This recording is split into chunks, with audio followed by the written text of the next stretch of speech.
Just learned that Dave, there at Premier Radio, Coast to Coast, in the control room, is a Vegas guy, Las Vegas guy. I'll tell you, we're everywhere. We're taking over the world. And our guest tonight, Richard Dolan, was here a week ago. Richard, this is just for speculation.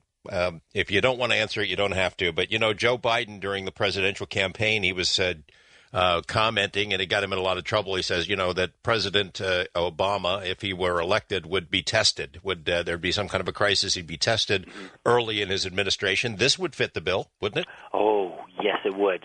Whether he's talking about the UFO secret, my suspicion is that he wouldn't, just because he's talking in such a public manner about that. Right. I mean, there's all kinds of tests that are here. We've got a financial crisis that I think comes immediately to mind. Hey, before I forget, I really want to make sure that I mention this, because sometimes when I talk about disclosure, which I strongly believe in, I make it sound like it's never going to happen. I don't think it's going to happen anytime soon. Nevertheless, I really think that people should do what they can to promote this. And one thing that they can do very practically is visit the website factsonwashington.org. And this is run by my friend Stephen Bassett, which is a national – I mean, he's really trying to get a national movement here for people to contact President-elect Barack Obama, write a letter to him to ask for disclosure on the UFO topic, factsonwashington.org. I think it's an important idea, and I think we should all do what we can to participate. And just whether it happens or not, it's important to make a statement like that. And I think probably now, whether he does it or not, now is probably a good time to give it a try. Yes, absolutely. He's fresh. He's going in. Whether he's been briefed or not, I think he very well could have been briefed even by now. And if not, I think he will probably be briefed to some extent in the near future. So I think Barack Obama is a very, very astute man. He was an excellent campaigner. He's shown that he's got a lot of capability there. He's now going to be dealing with something that he may never have really considered up until now. And, you know, as a perceived outsider, and maybe he's not really an outsider, as you mentioned earlier in the interview, but as a perceived outsider, he has some advantages in this regard, in that he wouldn't necessarily be saddled with the baggage of explaining all those years of lies. Right. He personally would not. The only thing that comes to counter that in my mind is that he's now the representative of that elite. It's not that he can just act on his own as some kind of cowboy, but it is true. I mean, he may, who knows? There are large institutional powers at work, but people can still act on their own, and it's very possible that Barack Obama could surprise us. I want to talk about the paper trail and how you got into this topic. I know that for me as a journalist, for you as an historian, right. That's the kind of evidence that we can grab and hold in our hands. Yes, I mean, yes. you know, this stuff about abductions or lights in the sky, it's here one minute, it's gone the next. It's hard to document that stuff. I'm not a big, deep cosmic thinker or anything about the implications of all this, but a paper trail, a document, a witness, something that's written down, I can follow, and that's how you got into this, right? Yes, we really, both of us got into this in a very similar manner. I was doing a doctorate in history at the University of Rochester, Cold War studies, basically focusing on the Truman administration circa 1950. Nothing to do with flying saucers, I can assure you. Privately, I became interested. I was walking in a bookstore with my wife, and I saw a copy of Tim Good's Above Top Secret. I think it was in the early 90s, and I thought, wow, that's a neat-looking title. The Worldwide UFO Cover-Up is the subtitle.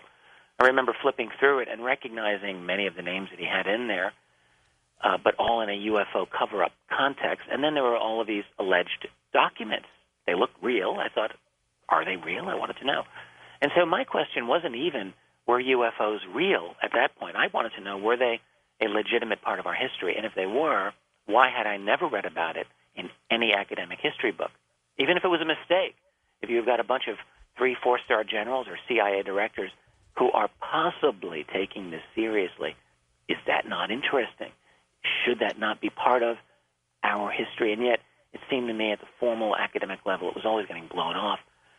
So I just started on my own private little research project to look into it and find out for myself what I thought, and that just sucked me in. That was 15 years ago, and I have not left the field. Yeah, you're a goner. You're a goner now. Oh, completely. I'm just so. But it's been a great experience. And what happened is that in the beginning, I'm sure like with you, I was almost maniacally conservative about this. I didn't want to deal with the crazy parts, the abductions or the crop circles or mutilations and anything that just smacked of, fringy beliefs. I just thought, I don't want to deal with that. I want to deal with, is there a phenomenon that our military has encountered? And that was a good starting point, certainly, but the problem with that is simply if you stay in this field long enough, you realize just how bizarre it is. And it would be analogous to like going to the beach, going to the Pacific beach, and you get up to your ankles, and you think, well, that's enough. I don't want to go anymore. There's a huge ocean out there, and you stay in it long enough, and eventually you're going to have to start swimming. Well, and it's not only that UFOs, this whole question exists as an interesting little side note. I mean, your thesis that you sort of develop it in UFOs and the national security state is that this has helped to shape who we are, how our government works in a much broader scale than just an oddity on the side. That's right, George. Thank you for pointing this out. I didn't really just try to write a UFO history. What I tried to do was a little more ambitious, and it's to rewrite American and indeed world history with the UFO phenomenon sort of mainstreamed into it. Now, admittedly, you can't do this completely without enough data, and some of this has to be made by inference. But if you assume that the UFO phenomenon is a big deal to our leadership, and it certainly looks like it, then you have to assume it makes a large covert footprint on our history. After all, what would what's the true history of, say, the Kennedy administration or the Nixon administration in relationship when you consider UFOs? And these are the types of issues that I tried to work in to my history. And I've tried to do this in the next volume, UFOs and the National Security State. The subtitle of that, by the way, is The Cover-Up Exposed, 1973 to 1991. The reason I call it The Cover-Up Exposed, incidentally, the first subtitle was Chronology of a Cover-Up, now The Cover-Up Exposed, because during the 1970s and 80s, again and again and again, one dynamite revelation after another came out, blowing open the old cover-up. What happened, however, was that there was a counterattack, as it were, on behalf of secrecy. Counterintelligence efforts, I think, succeeded in working their way into the UFO field and to some extent disabled those revelations. Okay, I got to stop you there because that's a great point to tease the audience when we come back, because that was the one thing that you told me about when we had our recent conversation here in Las Vegas is about how the Freedom of Information Act, FOIA, actually maybe has contributed to the creation of disinformation. And we'll get into that topic as soon as we come back with our guest, Richard Dolan on Coast to Coast AM. Welcome back to Coast. My guest is Richard Dolan, author of UFOs and the National Security State, and soon to be a sequel. Richard, here in Las Vegas, you said something really interesting, and that was that the Freedom of Information Act, which has been a boon to you and to in your research and to other historians and journalists, may actually have contributed to the creation of what we know as disinformation in the UFO field. Explain. Yeah, I've wondered about this. What I think happened is that in the late 1970s, let's rewind the clock and pretend that we're back in, say, 1976, 77, 78. There are two very, very critically important developments in UFO research, at that time.